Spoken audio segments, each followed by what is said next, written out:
విశాఖపట్నం ఉత్తరాంధ్ర ప్రజలందరికీ నా నమస్కారాలు. ఎప్పటి నుంచో విశాఖపట్నం రావాలని ఇక్కడ ముఖ్యంగా ఇరిగేషన్ ప్రాజెక్టుల గురించి వివరంగా ఇంజనీర్లతోనూ క్షేత్రస్థాయిలో రైతులతోనూ రైతు సంఘాలతోనూ మాట్లాడి వాటి గురించి వివరంగా ప్రజలకు చెప్పాలని నేను ఆలోచన పరుల వేదికలో మా సహచరులైనటువంటి లక్ష్మీనారాయణ గారు, భవానీ ప్రసాద్ గారు, చక్రవర్తి గారు ఎప్పటి నుంచో అనుకుంటున్నాం, కానీ వీలు పడలా. అలాగే ఈ స్టీల్ ప్లాంట్ ఇష్యూ ఎప్పటి నుంచో రగులుతుంది, మీ అందరికీ తెలుసు. దాన్ని కూడా కూలంకషంగా అర్థం చేసుకున్నాకే మాట్లాడదాం అని స్టడీ చేయటం కోసం కూడా వద్దాం అనుకున్నాం, కుదరలా. అటువంటి సమయంలో రామ్ గారు, నాకు ఆయన పరిచయం లేరు, ఎవరో కూడా తెలియదు, మొదటిసారి చూశాను నిన్న. ఆయన ఫోన్ చేసి విశాఖపట్నం రండి, ఇక్కడ మేధావులతో, ఆలోచన పరులతో, ప్రజా సంఘాలతో కూర్చుని మాట్లాడుదురు కానీ అని అంటే, అది నాకు ఒక వచ్చిన అవకాశంగా తీసుకుని తప్పకుండా వస్తానని చెప్పి ఇవాళ రావటం జరిగింది. నా ముఖ్య ఉద్దేశం ఈ పర్యటనలో వివిధ వర్గాల ప్రజల్ని, ప్రజా సంఘాలని, చదువుకున్న వాళ్ళని, చదువు అనేది ఇంపార్టెంట్ కాదు, కొంచెం ఆలోచించే వాళ్ళని కలిసి సమస్యలను అర్థం చేసుకోవడం నా ముఖ్య ఉద్దేశం. మీడియాని అడ్రస్ చేయడం అనేది వచ్చాం కాదా అని చెప్పి చేయటమే తప్ప ఇది నా ముఖ్య కార్యక్రమం కాదు. ఎందుకంటే విషయాలన్నీ అర్థం చేసుకున్నాకే మాట్లాడాలనేది నా ఉద్దేశం. అందుకని రాత్రి నిన్న సాయంత్రం వచ్చినప్పటి నుంచి కూడా ముఖ్యమైన సమస్యలకు సంబంధించిన ప్రముఖులతో మాట్లాడుతూ రాత్రి 12 వరకు, పొద్దున మళ్ళా 8 గంటల నుంచి చాలామందితో డిస్కస్ చేశాను. నాకు ప్రాథమికంగా అర్థమైన విషయాలు మీతో పంచుకుంటాను. దాని డెప్త్లోకి ప్రస్తుతానికి పోదలుచుకోవడం లేదు, కానీ మీరు ప్రశ్నలు అడిగితే నేను దాన్ని తప్పకుండా సమాధానం చెప్పడానికి ప్రయత్నం చేస్తాను. దాని గురించి తెలుసుకోవడానికి కూడా ప్రయత్నం చేయడానికి నాకు అవకాశం ఉంటుంది. మిత్రులారా, ఈ దేశంలోనూ రాష్ట్రంలోనూ జరుగుతున్న దోపిడీకి ఉత్తరాంధ్ర అతీతం కాదు, విశాఖపట్నం కూడా అతీతం కాదు. ప్రజలకు నిజమైనటువంటి అవసరాలు, ముఖ్యంగా గ్రామీణ ప్రాంతాల్లో వ్యవసాయదారులకు ముఖ్యమైన అవసరాలు ఏవైతే ఉన్నాయో, నీటిపారుదల విషయంలో కానీ, వ్యవసాయ ఉత్పత్తుల విషయంలో కానీ, ఇలాంటి విషయాల మీద అలసత్వం అన్ని ప్రాంతాల్లోనూ సమానంగా ఉంది. కాబట్టి ఉత్తరాంధ్ర ప్రజలు మీకేదో ప్రత్యేకంగా అన్యాయం జరుగుతుందని భావించకండి. అందరితో పాటు మీకు కూడా అన్యాయం జరుగుతుంది. మేము రాయలసీమలో పర్యటించాం, ఎక్కువ కాలం మధ్య కోస్తాలో ఉంటాం కాబట్టి అక్కడ సమస్యలు కూడా మాకు తెలుసు. ఉత్తరాంధ్ర సమస్యలు వచ్చి తెలుసుకుందాం అనుకున్నాం. ప్రిలిమినరీగా చూస్తే సమస్యలన్నీ సేమ్ లెవెల్లో ఉన్నాయి. అయినప్పటికీ కూడా రాయలసీమ వాళ్ళని కోస్తా మీద, ఉత్తరాంధ్ర వాళ్ళని కోస్తా మీద, కోస్తా వాళ్ళని విశాఖపట్నం మీద రెచ్చగొట్టే ప్రయత్నాలు రాజకీయంగా జరుగుతాయి. కొన్ని రాజకీయ నాయకులు రెచ్చగొట్టే ప్రయత్నం చేస్తున్నారు, ముఖ్యంగా ప్రతిపక్ష పార్టీలు. వాళ్ళ పని అది కాబట్టి చేస్తారు.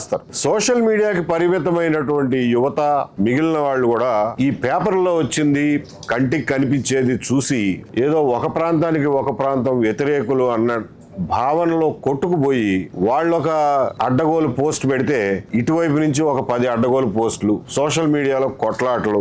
కిషోర్ అన్నట్టు ఈ కొట్లాటల్లోనే మన శక్తి అంతా దారపోసేసి, మన సమయం అంతా దారపోసేస్తే రోడ్డు మీదకి వచ్చి యాజిటేషన్ చేసేవాడు ఎవడు మిగులుతాడు? అందుకని చెప్పి మన శక్తి అంతా దాంట్లో నిర్వీర్యం అయిపోతాడు. సరే, సోషల్ మీడియా ఒక బలమైన ఆయుధం ఈ రోజున. దాన్ని సరిగ్గా ఉపయోగించుకుంటే కిషోర్ చెప్పేది క్షణాల్లో లక్షలాది మందికి చేరిపోవాలని అంటే అదొక మంచి సాధనం. కానీ మనం బ్యాటరీలో 2 వైర్లు ఉంటాయి. 2 వైర్లు ఒక లైట్ బల్బ్ కనెక్ట్ చేస్తే లైట్ వెలుగుద్ది, మోటార్ కనెక్ట్ చేస్తే మోటార్ తిరుగుద్ది. పాజిటివ్ నెగిటివ్ వైర్లు 2 కలిపేస్తే బ్యాటరీ డిశ్చార్జ్ అయిపోతుంది. జరుగుతున్నది అది. మనలో మనం కొట్లాడుకుని మన బ్యాటరీలు మనం డిశ్చార్జ్ చేసుకుంటున్నాం. వీటిని పనికొచ్చే పనులకి, నిర్మాణాత్మకమైన రాజకీయ పనులకి మన మేధస్సుని, మన సమయాన్ని వెచ్చించడం లేదు. దయచేసి అందరూ ఆలోచించండి. ఈ రోజున రాయలసీమలో ఏ రకమైన దోపిడీ జరుగుతుందో కోస్తాంధ్రలో కూడా అదే రకమైన దోపిడీ జరుగుతోంది. ఉత్తరాంధ్రలో కూడా సేమ్ టు సేమ్, ఏం తేడా లేదు. ఎక్కడ ఏది దోచుకోవడానికి అనువుగా ఉంటే దాన్ని దోచుకుంటున్నారు. ఇందులో పాపం పార్టీలకి అతీతం ఇది. ఒక పార్టీని అనడానికి కూడా వీలు లేనటువంటి పరిస్థితి. క్షేత్రస్థాయి నాయకుల్ని అందామా అని అంటే, క్షేత్రస్థాయి నాయకులు ఎక్కడా కూడా, రాష్ట్రంలో ఏ ప్రాంతంలో అయినా సరే క్షేత్రస్థాయి నాయకులు అంటే మండల స్థాయి నాయకులు కానీ, గ్రామ స్థాయి నాయకులు కానీ, ఈవెన్ ఎమ్మెల్యేలు, ఎంపీలు కానీ ఎవ్వరూ నోరెత్తే సాహసం చేయడంలా. నోరెత్తితే మనకెందుకు వచ్చింది, మన ఐసోలేట్ చేసి వచ్చేసారి మనని ఏం చేస్తారో తెలియదు, చివరి నిమిషంలో టిక్కెట్ ఎగ్గొట్టి మనని శటకోపం పెడతారో లేదో తెలీదు, లేకపోతే ఉండగానే మన మీద గోతులు దవ్వుతారో లేదో తెలీదు, పబ్లిక్ గా హ్యూమిలియేట్ చేస్తారేమో, నీకేం తెలుసు కూర్చో అంటారేమో, ఎందుకు వచ్చిన గొడవ, ఎట్లాగూ మనం చెబితే వినరు అనే పరిస్థితికి వచ్చారు. రామ్ గారు అన్నట్టు ప్రజలే దేవుళ్ళు, సమాజమే దేవాలయం అని నిజంగా నమ్మిన వాడు మాత్రమే రాజకీయాలు చేయడానికి అర్హుడు. మాటలు చెప్పడం కాదు. ఎన్టీ రామారావు గారు ఆయనేమి ఆషామాషిగా ఆ మాట అనలా. ఈ భావన మన స్వాతంత్రం రాక పూర్వం నుంచి స్వాతంత్రోద్యమంలో భాగంగా దేశం అంటే మట్టి కాదో, దేశం అంటే మనుషులో అన్న రోజుల నుంచి సంఘ సంస్కరణ ఉద్యమాల నుంచి పుట్టినటువంటి భావనది. దాన్ని స్వాతంత్రం వచ్చినాక చాలా మంది రాజకీయ నాయకులు మర్చిపోతే ఎన్టీ రామారావు గారు తనదైన శైలిలో అందరికీ నాటుకునేలాగా మళ్ళా ఎత్తి చూపాడు. మీరు త్రిపురనేని రామస్వామి రచనల్లో చూస్తారు, గురజాడప్పారావు రచనల్లో చూస్తారు, సంఘ సంస్కరణలో చూస్తారు, శ్రీశ్రీ విప్లవం మీద రాశాడు అనుకోండి. సో వీటన్నిటిలోనూ మీరు చూస్తారు. దాన్ని ఎత్తి చూపిన వాడు ఎన్టీ రామారావు. ఆయన నిజంగా కూడా ఆ మాటను నమ్మాడు. ప్రజలే దేవుళ్ళు, సమాజమే దేవాలయం అన్న మాట నమ్మాడు ఆయన. సరే, ఆయన ఒక రాజకీయ పార్టీ అధినేతగా, రాజకీయ నాయకుడుగా ఆయనకున్న పరిమితులకి లోబడి ఎంత చేయగలిగాడో అంత చేశాడు. ఆ రోజున ఆయన చుట్టూ కూడా కొంతమంది కోటరీలు, తాబేదారులు, భజన పరులు, పనికిమాలిన వాళ్ళు చాలా మంది ఉన్నారు. వాళ్ళందరినీ తట్టుకుని ఆయన చేయగలిగింది ఆయన చేశాడు.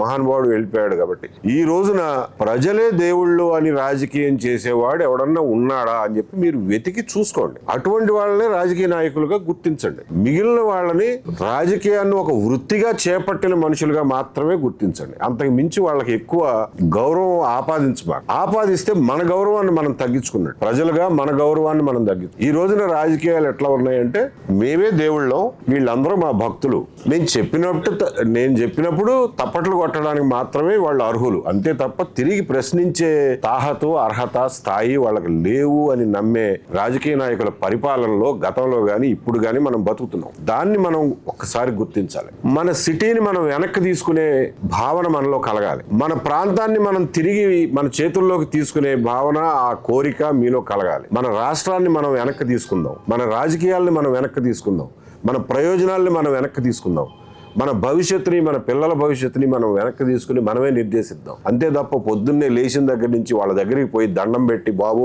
ఇచ్చేసి పెట్టండి, అచ్చేసి పెట్టండి అని చెప్పి బతిమాలే పరిస్థితి నుంచి బయటపడదాము అని చెప్పి ఉత్తరాంధ్ర ప్రజలతో సహా రాష్ట్రంలో ప్రజలందరికీ పిలిపిస్తున్నాను. దయచేసి ఆలోచించండి. ఆ ప్రయత్నంలో నా చేతనైనంత వరకు నేను చేయడానికి నేను రెడీగా ఉన్నాను. నేను చేసుకుంటూ పోతాను. నా ప్రాణం ఉన్నంత వరకు, కాళ్ళు చేతులు ఆడినంత వరకు చేసుకుంటూ పోతాను. నేను ఒక్కడితోనే ఇది తెల్లారుతుందని చెప్పి నేనేం అనుకోవట్లేదు. ఈ రోజున స్వచ్ఛందంగా మీరు అందరూ వచ్చారు. మీలో ఎవ్వరూ నాకు చిరపరిచితులు లేరు. 2-3 నాకు అంతకు ముందు పూర్వపరిచయం ఉన్నవాళ్ళు ఉన్నారు. అందరూ కొత్తగా ఫస్ట్ టైం కలుస్తున్నాం మనం. మీ అందరూ ఈ రోజున వచ్చారు, టైం స్పెండ్ చేసి అని అంటేనే మీలో ఉన్నటువంటి ఆ బలీయమైన కోరిక ప్రస్ఫుటం అవుతుంది. దీన్ని ఒక రకంగా ఆర్గనైజ్ చేసి దీన్ని ముందుకు నడిపించడానికి నా ప్రయత్నం నేను చేస్తాను. మీ అందరూ కూడా అందులో భాగస్వాములు కమ్మని చెప్పి కోరుతున్నాను. బ్రాడ్ గా ఇది నేను వచ్చిన ఉద్దేశం, నా మనసులో ఉన్న భావన ఇది. విశాఖపట్నం గురించి, ఉత్తరాంధ్ర గురించి చెప్పాలి అని అంటే, విశాఖపట్నాన్ని ఒక అదానీ పట్టణంగా, ఒక జిందాల్ పట్టణంగా తయారు చేసే ప్రయత్నాలు జరుగుతున్నాయి. మీ సిటీని మీరు వెనక్కి చేతుల్లోకి తీసుకోవాలి అని అంటే మీరు ప్రజలుగా మీరు నడుం కట్టాల్సిందే. మీ ఎమ్మెల్యేలు గాని, ఎంపీలు గాని మీ సిటీని ఈ కబంధ హస్తాల నుంచి ఎవ్వరూ కాపాడలేరు. వాళ్ళకి ఆ కెపాసిటీ లేదు, ఆ కోరిక కూడా లేదు, ఆ రిస్క్ వాళ్ళు తీసుకోరు. ఈ సిటీని మళ్ళా మీరు కాపాడుకోవాలంటే ప్రజలు నడుం కట్టాల్సిందే. విశాఖపట్నం ప్రజలు విశాఖపట్నాన్ని ఎంతగా ప్రేమిస్తారో నాకు తెలుసు. ఇక్కడికి వచ్చి వివిధ ప్రాంతాల నుంచి వచ్చి సెటిల్ అయిన వాళ్ళు రిటైర్ అయిపోయినా సరే వాళ్ళ ప్రాంతాల్లో భూములు, ఇళ్ళు ఉన్నప్పటికీ కూడా విశాఖపట్నం సిటీని వదిలిపెట్టడానికి ఇష్టపడరు. అది నాకు ప్రాక్టికల్గా తెలుసు. ఈ సిటీని అంతగా ప్రేమించే మీరు మీ కళ్ళెదురుగా దాన్ని ఎత్తుకుపోతా అంటే, గద్దలు కాకులు ఎత్తుకుపోతా అంటే చూస్తూ ఊరుకోమాకండి. దయచేసి ప్రశ్నించండి. అందరూ కొంచెం ఆర్గనైజ్ అవ్వండి. మీ సిటీని మీరు మళ్ళీ వెనక్కి తీసుకోండి. స్టీల్ ప్లాంట్ 16 ప్రాణాలు త్యాగం చేసి, 32 మంది ప్రాణాలు త్యాగం చేసి, లక్షలాది మంది రోడ్ల మీదకి వచ్చి ఇందిరాగాంధీని ఎదిరించి సాధించుకున్న స్టీల్ ప్లాంటు, 20,000 ఎకరాల్లో కట్టినటువంటి స్టీల్ ప్లాంటు 64 గ్రామాల ప్రజలు తట్టబుట్ట తీసుకుని మారు మాట్లాడకుండా ఖాళీ చేసి స్టీల్ ప్లాంట్ కి అప్పజెప్పినటువంటి స్టీల్ ప్లాంట్ బిచ్చ వేసినట్టుగా 107 గజాల్లో ఇళ్లు కట్టుకోండి పోండి అని చెప్పి అంటే ఆ 107 గజాల్లో ఇళ్లు కట్టుకుని మారు మాట్లాడకుండా తిరిగి అడగకుండా సహించినటువంటి ఈ ప్రజలు వాళ్ళకి ఉద్యోగాలు ఇస్తామని చెప్పి మోసం చేసి గవర్నమెంట్ ఇచ్చిన మాట తప్పి మోసం చేసి వాళ్ళలో కొంతమందికి ఇవాళ కూడా ఉద్యోగాలు ఇవ్వని పరిస్థితిలో ఉన్న ఈ స్టీల్ ప్లాంట్ ఆ ప్రజల త్యాగాల మీద నిర్మాణమైనటువంటి ఈ స్టీల్ ప్లాంట్ అందులో 6,000 మందిని కాంట్రాక్ట్ వర్కర్స్ ని నిర్దాక్షిణ్యంగా ఒక్క కలం పోటుతో తీసి పాడేస్తే తల దించుకుని వెళ్లిపోయినటువంటి ప్రజానీకం ఈ ప్రజానీకం వాళ్ళని మళ్ళా స్టీల్ ప్లాంట్ లో అడుగు పెట్టకుండా వాళ్ళ ఆధార్ కార్డులు బ్లాక్ చేసి వాళ్ళు ఒక బహిష్కృతులుగా స్టీల్ ప్లాంట్ నుంచి బహిష్కృతులుగా వాళ్ళని ముద్రేసి బయటికి తోలేసినటువంటి పరిస్థితులు ఈ రోజున ఉంటే ఎదురు మాట్లాడలేని పరిస్థితి వాళ్ళ గురించి రిప్రజెంట్ చేయడానికి కూడా మన ఈ ప్రజాప్రతినిధులకి తీరిక చొరవ ఆసక్తి లేని పరిస్థితులు మనం చూస్తున్నాం. ఈ 20,000 ఎకరాల స్టీల్ ప్లాంట్ ని కేవలం జిందాల్కి కట్టబెట్టడానికి అందులో ఒక అవసరమైనంత భూమి అదానీ తీసుకుని గంగవరం పోర్టు ఎక్స్పాండ్ చేసుకోవడానికి ఛత్తీస్గఢ్ నుంచి కొట్టుకొచ్చిన ఖనిజం అంతా ఇక్కడ రాసులు పోసి అదానీ పోర్ట్ నుంచి విదేశాలకు ఎగుమతి చేసుకుని అమ్ముకుని దొబ్బుదామనే ఒక దుర్మార్గపు ఆలోచన ఒక మాఫియా ఆలోచనకి ఈ రోజున స్టీల్ ప్లాంట్ ఒక బలి పశువుగా నుంచుంది. ఇందులో ఏ ఒక్కటైనా అవాస్తవం అని చెప్పగలిగిన వాడిని రమ్మనండి, కూర్చొని మీడియా సమక్షంలో మాట్లాడదాం. ఇందులో చాలా లోతైన విషయాలు ఉన్నాయి కాబట్టి నేను చరిత్రలోకి పోవటంలా 1971లో శంకుస్థాపన వేసిన నాటి నుంచి ఎన్ని రోజులు పట్టింది అది కట్టడానికి, కట్టినప్పటి నుంచి ఎన్ని బాలారిష్టాలను ఎదుర్కొంది, ఇవాళకి కూడా మొట్టమొదటి నుంచి అప్పుల్లో పుట్టిన బిడ్డ స్టీల్ ప్లాంట్ అప్పుల్లోనే బతుకుతాంది. ఆ అప్పులు భారం మెడకేసి చంపేసి పీక నులివి చంపేద్దామనే ప్రయత్నాలు జరుగుతున్నాయి. విశాఖ ఉక్కు ఈ రాష్ట్రంలో తెలుగు రాష్ట్రంలో ఉన్న ఒకే ఒక brand Vizag steel. Andhra bank అట్టాగు అమ్మేశారు. వైజాగ్ బ్రాండ్ ను కూడా పూర్తిగా ధ్వంసం చేయడానికి దాన్ని కనుమరుగు చేయడానికి ప్రయత్నాలు జరుగుతున్నాయి. మిత్రులారా, దీన్ని కాపాడుకోలేకపోతే మనం బతికి కూడా వేస్ట్, మన రాజకీయాలు వేస్ట్. కాబట్టి విశాఖపట్నం స్టీల్ ప్లాంట్ ని నేను రెచ్చగొట్టడానికి మాట్లాడలేదు. చాలా మంది వచ్చారు, మిమ్మల్ని రెచ్చగొట్టారు, వెళ్ళిపోయారు. వాళ్ళందరూ ఇవాళ ఏ పరిస్థితుల్లో ఉన్నారో, నోరు మూసుకుని కూర్చున్నారో, పదవిలో అధికారాల్లో ఉండి కూడా ఎంత నోరు మూసుకుని కూర్చున్నారో మీరు చూస్తూనే ఉన్నారు. నేను మళ్ళా మిమ్మల్ని రెచ్చగొట్టి నిరాశపరచడానికి రాలా. That's not my intent. But నేను వచ్చింది మనస్ఫూర్తిగా నాలో ఉన్న అణువు విశాఖ ఉక్కు, Visakha pride, Visakha steel plant తో ముడిపడి ఉందని చెప్పి వినయపూర్వకంగా మనవి చేసుకోవడానికి మాత్రమే ఈ మాటలని చెప్తున్నాను. అలాగే ఆంధ్ర యూనివర్సిటీ ఎంత గొప్ప ఇన్స్టిట్యూషన్ ని, స్వాతంత్రం పూర్వమే వచ్చినటువంటి ఇన్స్టిట్యూషన్ ని ఈ రోజున ఏ పరిస్థితుల్లో ఉందో ఆంధ్ర యూనివర్సిటీ చూడండి. ఇవాళ ఒక్క రోజులో జరిగిన పతనం కాదు, ఇది దాదాపు ఒక దశాబ్ద కాలంగా జరుగుతున్నటువంటి పతనం. ఎటువంటి వైస్ ఛాన్సలర్లు ఉండేవాళ్ళండి ఆంధ్ర యూనివర్సిటీకి? గత 10-15 ఏళ్లుగా ఎటువంటి వైస్ ఛాన్సలర్లు వేస్తున్నారండి మీరు? ఏం సెలక్షన్ అండి మీది? కులాల మీద ఆధారపడి, ప్రాంతాల మీద ఆధారపడి వైస్ ఛాన్సలర్ ని సెలెక్ట్ చేస్తారా? ఎవడడిగాడు మిమ్మల్ని ఏ కులమని? ఆంధ్ర యూనివర్సిటీ ప్రతిష్ట నిలబెట్టడానికి దేశంలోనే కాదు అంతర్జాతీయంగా బెస్ట్ వైస్ ఛాన్సలర్ ఎవడు దొరుకుతాడో వాడిని తీసుకొచ్చి దానికి వైస్ ఛాన్సలర్ గా వేయాల్సిన బాధ్యత ఈ ప్రభుత్వాల మీద లేదా అని అడుగుతున్నా. అది చెయ్యకుండా 13 యూనివర్సిటీలు ఉంటే 13లో ఏ కులపాడికి ఎన్ని ఇచ్చాము, ఏ ప్రాంతం వాడికి ఎన్ని ఇచ్చామని తూకాలు వేసుకుంటారా? కులాల ప్రాతిపదిక మీద, ప్రాంతాల ప్రాతిపదిక మీద వచ్చిన వైస్ ఛాన్సలర్లు యూనివర్సిటీలు నడిపిస్తారా? అటువంటి యూనివర్సిటీలో చదివిన పిల్లలు రేపు పొద్దున ఎందుకు పనికి వస్తారు? వాళ్ళ జీవితాలు ఏమైపోవాలి? కాబట్టి డ్వాక్రా మహిళలతో శతవార్షిక ఉత్సవం, ఆంధ్ర యూనివర్సిటీ శతవార్షిక ఉత్సవం జరిపించారు అని అంటే ఈ విశాఖపట్నాన్ని ఎంత చౌకగా, ఎంత చీప్గా చూస్తున్నారో మనకు అర్థమవుతుంది. అంతే, మనం భక్తులం. మనం చందాలు వేయడానికి, హుండీలో చందాలు వేయడానికే తప్ప మన దేవుళ్ళని ఎవడండి అనేది. వాళ్ళు దేవుళ్ళు, మనం భక్తులం. తప్పట్లు కొట్టడానికి, చందాలు వేయడానికి మాత్రమే మనం పనికొస్తాం. ఉత్తరాంధ్ర సుజల స్రవంతి 2006-07లో ఒక ఈపీసీ అనే ఒక దుర్మార్గపు కాన్సెప్ట్ లో ఇది కూడా ఒక భాగం. ఆ భాగం ఆ ఈపీసీ అనే ఆలోచనకే ఇవాళకి కూడా బలైపోతున్నది ఈ ఉత్తరాంధ్ర సుజల స్రవంతి. కాంట్రాక్టర్లకు అవసరమైన కాలువలు, కాంట్రాక్టర్ ఎటు కావాలంటే అటు తీసుకుపోవడం, వాడికి ఎంత వెడల్పు కావాలంటే అంత వెడల్పు, ఎంత కాంక్రీట్ వర్క్, ఎంత డబ్బులు వచ్చే పనులు కావాలంటే అంత డబ్బులు వచ్చే పని వాడే రాసుకుంటాడు, వాడే డిజైన్ చేస్తాడు, వాడే అప్రూవల్ చేయించుకుంటాడు, వాడే డబ్బులు ఎవరికి ఇవ్వాలో వాడికి ఇస్తాడు, వాడే కడతాడు, డబ్బులు తీసుకుంటాడు, పోతాడు. ఆ కాలువ పూర్తి కాదు, పంటలకు ఎక్కడ నీళ్లు రావు. రాయలసీమలో ఇదే చూసాం. మా చింతలపూడి లిఫ్ట్ పరిస్థితి అట్లాగే ఉంది, ఉత్తరాంధ్ర సుజల స్రవంతి పరిస్థితి కూడా అట్లాగే ఉంది. నేను ఎందుకు ఎంఫసైజ్ చేస్తున్నానంటే రాష్ట్రంలో ప్రతి ప్రాంతంలోనూ ఇదే పరిస్థితి, మీ ఒక్కళ్ళకే అనుకోమాకండి. లక్కీగా ఉత్తరాంధ్ర ప్రాజెక్టులు అన్నిటికంటే చౌకగా పూర్తయ్యే ప్రాజెక్టులు, అన్నిటికంటే తక్కువ ఖర్చుతో పూర్తయ్యే ప్రాజెక్టులు. ఎంత విచ్చలవిడిగా ఖర్చు పెట్టినా 10,000 కోట్లకి మించనటువంటి అన్ని ప్రాజెక్టులు కలిపినా 10,000 కోట్లకి ఖర్చు మించదు. ఇవాళ విశాఖపట్నంలో ఇంత వెల్త్, ఇంత సంపద పెట్టుకుని, ఇన్ని పోర్ట్లు, ఇన్ని స్టీల్ ప్లాంట్లు, ఇన్ని న్యూక్లియర్ పవర్ ప్లాంట్ కూడా రాబోతోంది, షిప్ యార్డ్ ఉంది, ఇన్ని పెట్టుకుని 10,000 కోట్లు ఖర్చు పెట్టలేరా మీరు ఉత్తరాంధ్రకి? మరి ఏం ఉద్ధరిద్దామని మాట్లాడితే మేము ఉత్తరాంధ్ర ఉద్ధరిస్తామని చెప్పి డైలాగులు కొడతారు. 10,000 కోట్లు, 150 ఎకరాలు ఒరిస్సాలో ముంపుంటే నేరేడు ప్రాజెక్టు క్లియర్ చేయడానికి ఇన్ని సంవత్సరాలు, దశాబ్దాలు పట్టింది దాన్ని క్లియర్ చేయడానికి. ఇవాళకి జంజావతి ప్రాజెక్టు పూర్తి చేయడానికి 1100 ఎకరాలు ఒరిస్సాతో మాట్లాడితే అయిపోయే పనికి ఎవ్వరూ పూనుకోవడం లేదు. దాన్ని అట్లాగే పేరబెట్టారు 50 సంవత్సరాల నుంచి.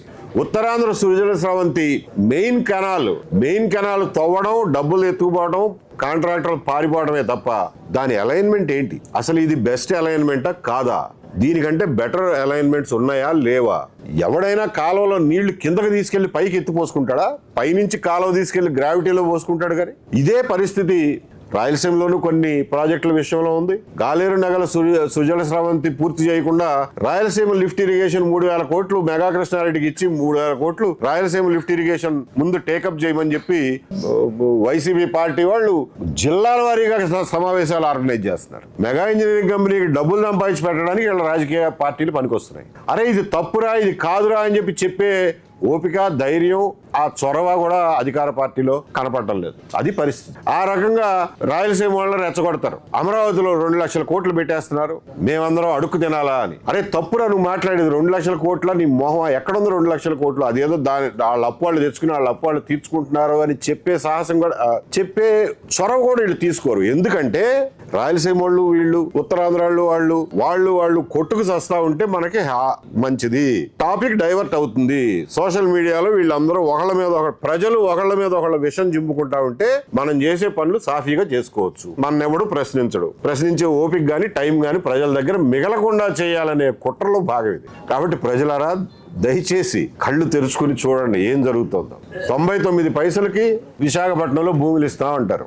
ఎవరికి ఇచ్చారు మీరు భూములు? మీదంటూ ఒక ఆ పాలసీ ఉంటే, ఐటీ పాలసీ ఉంటే, బాబు 99 పైసలకి ఇక్కడ భూములు దొరుకుతాయి, ఎకరానికి ఇన్ని ఉద్యోగాలు, ఈ రకమైన ఉద్యోగాలు, ఐటీలో మినిమం శాలరీ ఎంత ఉండే ఉద్యోగాలు ఎకరానికి ఇన్ని క్రియేట్ చేస్తే ఎవడొచ్చినా గానీ 99 పైసలకి ఇస్తాము అని చెప్పి మీరు ఏమన్నా అనౌన్స్ చేశారా?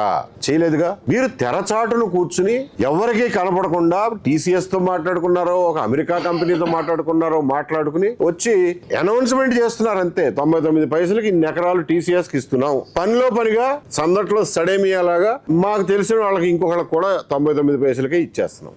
ఎవరన్నా క్వశ్చన్ చేస్తే మీరు మీలాంటి వాళ్ళు ఉండబట్టే దేశం బాగుపడడం లేదు, ఇన్సెంటివ్ ఇవ్వకుండా ఎవడన్నా వస్తాడా అని చెప్పి చెప్పడం. హైకోర్టు కూడా కొన్నిసార్లు ఆ మాటలని రిపీట్ చేయడం. విషయం నువ్వు 99 పైసలకి ఇచ్చావా, ఊరికే ఇచ్చావా అన్నది కాదు, లేకపోతే ఎదురు డబ్బులు ఇచ్చావా అన్నది కాదు. నువ్వు అందరికీ సమానమైన అవకాశాలు ఇచ్చావా లేదా, చేసే పనిని పారదర్శకంగా చేసావా లేదా. ఎందుకంటే ఈ భూములు మీ తాత ఇచ్చినవి కాదు, ఇది ప్రజల ఉమ్మడి ఆస్తి. మీరు దానికి 5 సంవత్సరాల పాటు ట్రస్టీలు మాత్రమే. ట్రస్టీలు ఎప్పుడైనా సరే చాటుగా ఏ పని చేయకూడదు, అన్ని ఓపెన్ గా పారదర్శకంగా చేయాలి. అదొక్కటే మేము అడిగేది. లూలు మాల్కి 14.5 ఎకరాలు ఇచ్చేస్తాం, చాటుగా ఒప్పందాలు, డైరెక్ట్ గా జీవో ఇచ్చేస్తారు. ఒక బిడ్డింగ్ లేదు, ఒక టెండర్ లేదు, ఒక నోటిఫికేషన్ లేదు, ఒక పారదర్శకత లేదు. దానికోసం తీసుకున్న 2.5 ఎకరాలు 3.5 ఎకరాలు ప్రైవేట్ ల్యాండ్ CMR గ్రూప్ కి ఆ పేరు మీద 6-7 చోట్ల మీ ఇష్టం వచ్చిన చోట్ల ఇష్టం వచ్చినంత ల్యాండ్ ఎక్కడ పడితే అక్కడ ఇచ్చారు. ఎలా జరిగినాయి ఇవన్నీ? ఒక లోకల్ మాఫియా, ఒక రాష్ట్ర స్థాయి మాఫియా, ఇవాళ కేంద్ర స్థాయి మాఫియా కూడా దీంట్లో మొత్తం లింకేజెస్ అన్నీ ఎస్టాబ్లిష్ అవుతున్నాయి. అది పరిస్థితి. నేను ఇంతకు మించి మిమ్మల్ని మీ టైం తీసుకోదలుచుకోలేదు. రిషికొండ ప్యాలెస్కి 500 కోట్లు ఖర్చు పెట్టారు. కట్టడానికే ఓ పెద్ద కాంట్రవర్సీ. అదొక తప్పుడు ప్రాజెక్ట్ అని అందరికీ తెలుసు. 500 కోట్లు ఊరికే దారపోసారని కూడా తెలుసు. అది జగన్మోహన్ రెడ్డి గారి నివాసం ఉండటానికి ఒక ప్యాలెస్ గా తప్ప ఎందుకు పనికిరాదని కూడా మనకు తెలుసు. కానీ ప్రభుత్వం మారిన తర్వాత 2 సంవత్సరాలు అయింది. ఇప్పటికైనా దానికి ఒక ప్రత్యామ్నాయ ఉపయోగం వెతకాల్సిన బాధ్యత ఈ ప్రభుత్వానికి ఉందా లేదా? ఏం చేస్తున్నారు 2 సంవత్సరాల నుంచి? మంత్రివర్గ ఉపసంఘం వేశారు. ఎన్ని రోజులు పడుతుంది?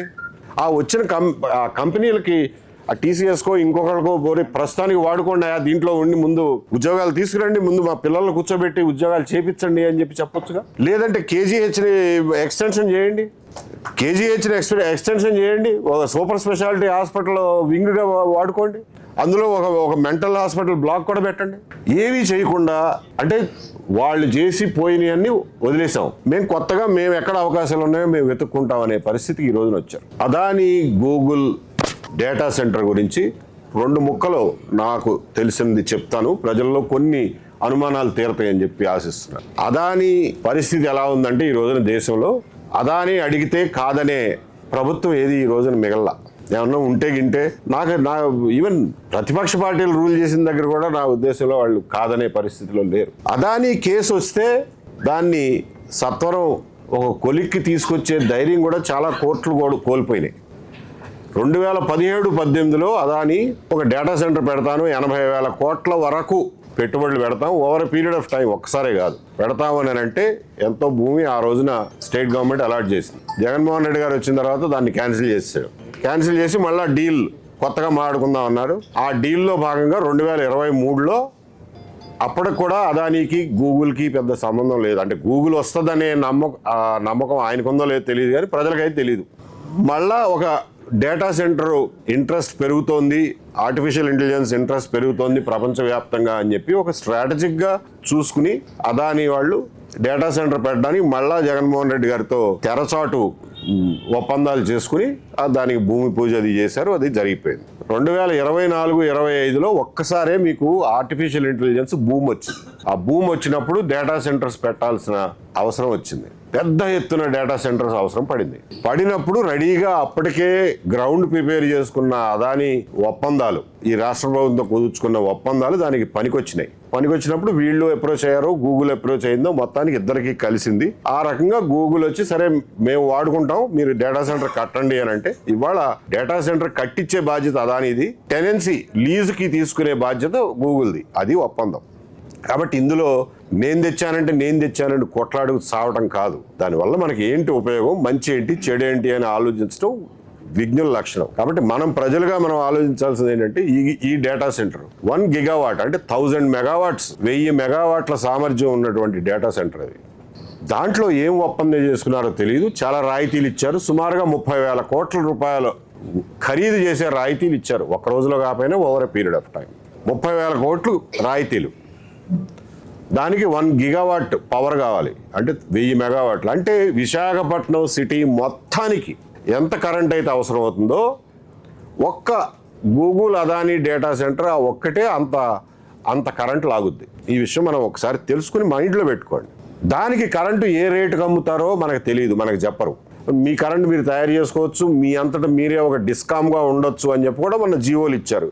అంతవరకు మనకు మంచిదే, ఎందుకంటే మనకు దరిద్రం వదిలిపోద్ది. వాళ్ళ లైన్లు వాళ్ళు వేసుకోమనండి, వాళ్ళ పవర్ వాళ్ళు జనరేట్ చేసుకోమనండి, వాడుకుని చావమనండి. లేకపోతే మనం వాడుకునే లైన్ల మీద భారం పెరిగిపోతుంది. వాళ్ళ కోసం లైన్లు కట్టిస్తే దానికి వాళ్ళు డబ్బులు కట్టరు, కాబట్టి ఆ భారం కూడా మన మీద పడుతుంది. మన ఈస్టర్న్ పవర్ డిస్కామ్ ఖర్చులు పెరుగుతాయి, వాళ్ళు మళ్ళీ రేట్ అడ్జస్ట్మెంట్లో ఏఆర్ఆర్లో మన మీదే వేస్తారు. కాబట్టి ఇవన్నీ ప్రాక్టికల్గా మనకు ఉండేటువంటి ప్రభావం. ఈ 1 గిగావాట్ డేటా సెంటర్తో ఎన్ని ఉద్యోగాలు వస్తాయా అని అడిగితే పర్మనెంట్ ఉద్యోగాలు 500కి మించి రావు. ఇది ఒక వాస్తవం, దయచేసి ఒప్పుకోండి. మీకేం తెలుసు, మీ మీరేమైనా సైబరాబాద్ కట్టించారా అని అంటారేమో, బట్ ప్రతిదానికి సైబరాబాద్ కట్టాల్సిన అవసరం లేదు. 2 రోజులు 4 అని చెప్పడానికి సైబరాబాద్ అక్కర్లా. వచ్చే ఉద్యోగాలు 500. దానికి పరోక్షంగా పోనీ ప్లంబర్లో లేకపోతే ఏసీ మెకానిక్లో అట్లాంటి వాళ్ళకి ఉద్యోగాలు వస్తాయి కానీ డైరెక్ట్ ఉద్యోగాలు 500. దీన్ని నేను కంపేర్ చేస్తున్నా. గత సంవత్సర కాలంలో క్వాలిఫైడ్ ఇంజనీర్లు స్టీల్ ప్లాంట్ని వదిలిపెట్టేసి ఈ ఉద్యోగం మాకు వద్దు, ఈ జీతాలు పెంచట్లేదు, ప్రమోషన్లు ఇవ్వట్లేదు, అసలు మాకు జీతాలే ఇవ్వట్లేదు అని చెప్పి వదిలేసిపోయిన ఇంజనీర్ల సంఖ్య 500. ఇప్పటికీ నెలకు 20 మంది వెళ్ళిపోతున్నారు. స్టీల్ ప్లాంట్ గురించి మీరు పట్టించుకోరు. 500 మంది వెళ్ళిపోయారు సంవత్సరంలో. 500 ఉద్యోగాలు ఇచ్చే, ఇన్ని భారాలు ఉన్నటువంటి 500 ఉద్యోగాలు ఇచ్చే గూగుల్ అదానీ సెంటర్ గురించి మీరు ఎన్ని పేపర్లు తగలబెట్టారు, ఎన్ని పేపర్ల నిండా మసిబూసి రాశారు, ఎన్నిసార్లు వింటాం ఈ ఊదర? అంటే ఏది ప్రజలకు ఏది అవసరమో, ఏది తక్షణమైన అవసరమో కాదో మాకు తెలుసుకోలేనంత పిచ్చోళ్ళమా? ఎన్ని లక్షల ఎకరాలను మీరు ఎండబెడుతున్నారు ఆ 10,000 కోట్లు ఖర్చు పెట్టకుండా? మీరు 30,000 కోట్లు ఒక్క అదానీకి మీరు రాయితీలు ఇస్తామంటున్నారు. 10,000 కోట్లు మీ దగ్గర లేవు. పొలాలకు నీళ్లు ఇవ్వరు. పొలాలకు నీళ్లు ఇస్తే 3,50,000 ఎకరాలు ఈ రోజున పండితే 3,50,000 మందికి మీరు ఉపాధి కల్పించినట్టే కదా. అది మీ ఆలోచనలోకి రాదు, అది మీ లెక్కల్లోకి రావు. అది జీవనోపాధి కాదు మీ ఉద్దేశంలో. మీ ఉద్దేశంలో ఐటీ పేరుంటేనే జీవనోపాధి. స్టీల్ ప్లాంట్ లో వెళ్ళిపోయిన వాడు మనిషి కాదు. ఇది పరిస్థితి. కాబట్టి అదానీ ఒప్పందం వల్ల ఈ సిటీ మీద, ఈ రాష్ట్రం మీద భారం పడకుండా చూసుకోవాల్సిన బాధ్యత మన మీద ఉంది. దాంతో వచ్చేదంతో తెలియదు కానీ పోయేవి కొన్ని ఉన్నాయి, వాటిని జాగ్రత్త పడమని చెప్పి చెప్తున్నాను. ప్రజల్ని కళ్ళు తెలుసుకుని చూడమని చెప్పి వారు అన్నారు. సంవత్సరానికి 15% ఇళ్ల ఇంటి ట్యాక్స్ పెంచుతున్నారు అని చెప్పి. ఏమంటే మీరు వచ్చిన 2